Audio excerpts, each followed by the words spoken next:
আজ বুধবার পয়লা আষাঢ় 2026 সালের 17ই জুন, সিংহ রাশি, সিংহ লগ্ন, লিও সাইনের জাতক জাতিকাদের আজকের দিনটি কিন্তু এক কথায় বেশ কাটতে চলেছে।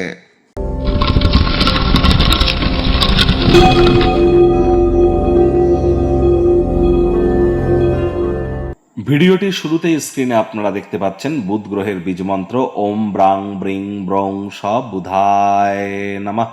সকাল দুপুর সন্ধ্যা 3 বেলায় এই বুধের এই বীজ মন্ত্র আপনারা পারলে 108 বার করে জপ করুন। অত্যন্ত লাভান্বিত এবং উপকৃত হবেন। বুধ গ্রহদের যুবরাজ, বিদ্যা, বুদ্ধি, ব্যবসা, মানুষকে বোঝানোর ক্ষমতা, আমাদের কমিউনিকেশন স্কিল, এবং যারা ট্রেডিং এর কাজ করেন, সে share market, crypto market, commodity market, currency market, metal market, it doesn't matter. যারা খুচরো ব্যবসায়ী আছেন বা বিজনেস যারা করেন, পাইকারি বিজনেসম্যান যারা আছেন, কাউন্সেলিং কনসালটেন্সির কাজ যারা করেন, মুখনিসৃত বাণীর দ্বারা যারা অর্থ উপার্জন করছেন, প্রত্যেকের ক্ষেত্রেই কিন্তু বুধের গুরুত্ব কিন্তু অপরিসীম। আর যেহেতু বুধ আমাদের বুদ্ধির সাথে ডাইরেক্টলি কানেক্টেড, তাহলে বুধের গুরুত্ব কিন্তু আরো অত্যধিক বৃদ্ধি পেয়ে যায়। এজন্য অবশ্যই আজ বুধের বীজমন্ত্র খুব খুব জপ করুন। আর বর্তমানে বুধ কিন্তু স্বগৃহেই অবস্থান করছে, তাহলে আরো বেটার ইম্প্যাক্ট আপনারা প্রাপ্তি করবেন।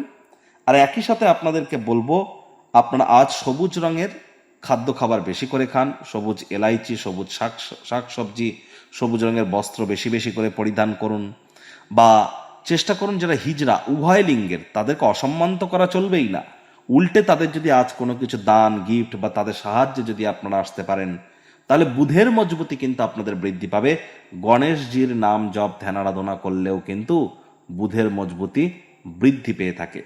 আজ ভুলেও আপনারা ব্লু এবং ব্ল্যাক এই দুটো কালারের ড্রেস যেন পরিধান করবেন না। ভাগ্যমিটার আজ আপনাদের বলছে 7 আউট অফ 10, ভাগ্য আপনাদের অনুকূলেই থাকবে। কর্মজাগতিক ক্ষেত্রে একটু সাবধান থাকুন। আজ শরীর মনে সতেজতা, আপনারা তরতাজা এগুলি অনুভব করবেন। মনের উচ্ছল অবস্থা আপনাকে কাঙ্ক্ষিত বল এনে দেবে। কনফিডেন্স আপনার গ্রো করতে চলেছে। অর্থগত ব্যাপারে আয় ইনকাম বাড়বে।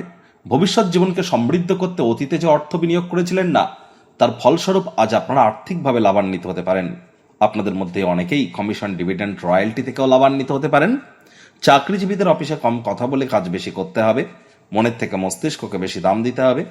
কোনো প্রকার অফিস পলিটিক্স বা গসিপিং এর অংশ যেন হবেন না। বসের কিন্তু কুনজরে আপনারা পড়ে যেতে পারেন। রাজনীতিবিদ যারা আছেন, জনসংযোগ বৃদ্ধি করুন।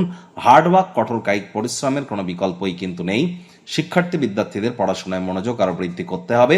উচ্চশিক্ষার জন্য যারা বিদেশ যাত্রার কথা ভাবছিলেন, ভাগ্যদেবীও আজ আপনাদের পক্ষে নেই। সন্তান সন্ততি থেকে থাকলে তাদের এদিকে সজাগ দৃষ্টি আপনারা বজায় রাখুন। হাউসওয়াইফ যারা আছেন, দিনের শুরুটা তাড়াতাড়ি করুন। প্রেমিক প্রেমিকা, স্বামী স্ত্রী, না ভাব ভালোবাসা রোম্যান্স, না তর্ক বিতর্ক অশান্তি, কোনোটাতেই বাড়াবাড়ি যেন করবেন না। অন্যান্য দিনের ন্যায় আজকের দিনটিকে সাধারণ হিসাবে ট্রিট করবার আপ্রাণ প্রচেষ্টা আপনাদেরকে করতে হবে। বিনা কারণে কিছু লোকজনের সাথে গন্ডগোল কিন্তু হতেই পারে, অহেতুক তর্ক বিতর্কে জড়িয়ে পড়তে পারেন। মেজাজ বিগড়ে যেতে পারে, যার কারণে মূল্যবান সময়ও কিন্তু নষ্ট হতে পারে। আজ অবশ্যই গৃহের পরিবেশ শান্তিপূর্ণ, নির্ঝঞ্ঝাট পরিগণিত হচ্ছে। প্রেমিক প্রেমিকা, স্বামী স্ত্রী, না ভাব ভালোবাসা রোম্যান্স, না তর্ক বিতর্ক অশান্তি, কোনোটাতেই বাড়াবাড়ি যেন করবেন না। পরিবারের সদস্যদের হাসি খুশি প্রকৃতি গৃহের পরিবেশকে উজ্জ্বল থেকে উজ্জ্বলতর করে তুলবে। খুশির জন্য নতুন সম্পর্কের প্রতীক্ষায় আপনারা থাকতেই কিন্তু পারেন। শত্রুপক্ষ, বিরোধী পক্ষ আজ কিন্তু খুব একটি শক্তিশালী থাকছে না। পুরনো দিনের কোনো এক বন্ধুর কারণে আপনাদের মানসিক প্রশান্তি কিন্তু আজ বৃদ্ধি পেতেই পারে।